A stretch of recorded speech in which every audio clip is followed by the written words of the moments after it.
আগামী বছরের শুরুতে দেশের রাজনীতিতে আত্মপ্রকাশ করছে জাতীয় ঐক্যমঞ্চ নামে নতুন একটি জোট।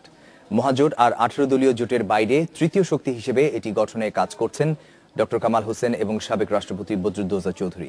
ডিসেম্বরে একটি কনভেনশনও করবেন আয়োজকরা। তারা বলছেন এতে জোটবদ্ধ হতে পারে 10টিরও বেশি দল। বাংলাদেশে ক্ষমতাসীন আর বিরোধী দুই প্রধান দলই দুটি রাজনৈতিক জোটের নেতৃত্ব দিচ্ছে।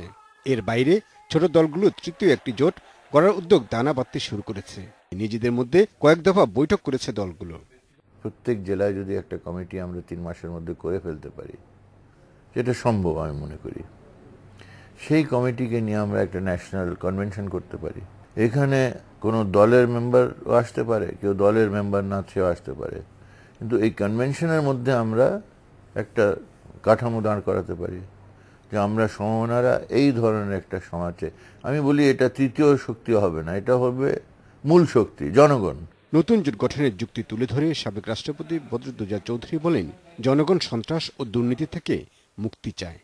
আমরা চাইব এখানে সত্যিকারের গণতন্ত্র যেটা, সেই গণতন্ত্রের ধারায় নতুন করে সৃষ্টি হোক রাজনীতি, এটা আমরা চাইব। আমরা চাইব বুকে হাত দিয়ে আমরা শপথ করব, আমরা সন্ত্রাসকে ঘৃণা করি বলতে হবে, আমরা দুর্নীতিকে ঘৃণা করি বলতে হবে, টেন্ডারবাজিকে ঘৃণা করি বলতে হবে। এইভাবে নতুন রাজনীতি সৃষ্টি হোক। সেই রাজনীতির পক্ষে যারাই সহায়ক হবেন আমরা তাদেরই সাহায্য করব।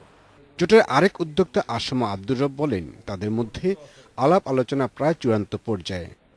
তৃতীয় রাজনৈতিক শক্তি এখন আইডেন্টিক্যালি জনগণের সামনে আসা বাকি আছে। প্রত্যেকটি ঘরে ঘরে এটা আলোচিত হচ্ছে। অতএব তৃতীয় রাজনৈতিক শক্তির ভ্রূণ সৃষ্টি হয়ে গিয়েছে, এটা কনসিভ করে ফেলেছে। এখন শুধু এটা আত্মপ্রকাশের বাকি আছে, এবং এটার মধ্যে দুই জোটের বাইরে আর যেসব রাজনৈতিক দলগুলি রয়েছে, দেশপ্রেমিক প্রগতিশীল গণতান্ত্রিক দেশগুলি রয়েছে, তাদের এবং বুদ্ধিজীবীদের, সুশীল সমাজ। আয়োজকরা জানান, নতুন এ জোট হবে নির্বাচন কেন্দ্রিক।